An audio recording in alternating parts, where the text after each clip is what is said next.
We've just talked to many, many couples over the years who say, well, if we don't have spontaneous sex, it isn't real. How in the world can you plan sex? And why should we? They say if Yeah, it's not spontaneous, it isn't really good. it doesn't count. It doesn't count.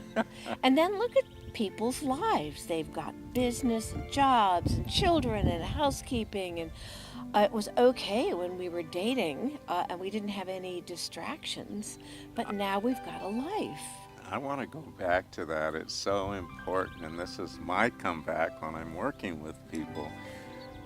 Well, didn't you date very consciously when you first got together? You would call up and say, I'd love to take you to dinner Friday night. I'll pick you up at 8 o'clock. And it was very conscious, not spontaneous, calling at the last moment and hoping you could do it. And it worked perfectly.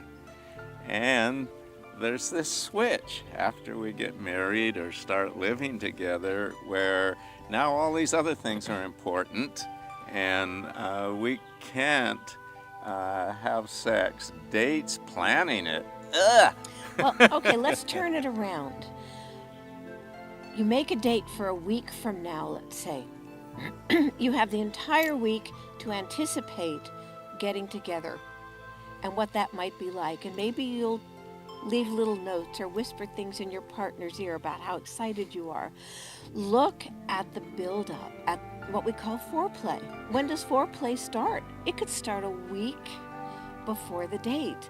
And now here's the day of the date. And the kids are gone, the phones are turned off, and the entire preparation for your date is part of the date.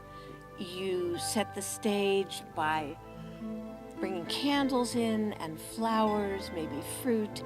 You have your favorite music together. You shower, you help one another dress.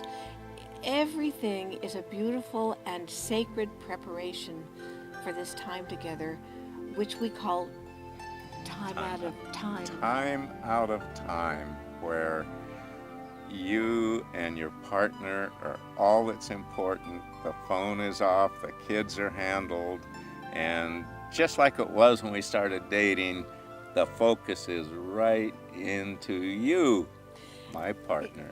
You know, I think it's important also to allow for transition time from daily life into that really deep, intimate connection. You do have to transit and move into you and me and you. And Absolutely. the final thing I'd like to say that we find important is no agendas. You want to say something about that? I'd like you to talk about it because you have such a sweet story about that. My favorite date, no agendas. You might Many think, years ago. we have to get to the passionate part. Many years ago, I was under a lot of stress. I don't remember what it was. And it was snowing outside, and we had candles lit in the room, and there were flowers and music. And I just broke down and cried. And Orv held me and told me that I was magnificent. And that is the date I will always remember. And there was no sex, but a lot of connection And a lot of play. and a lot of play.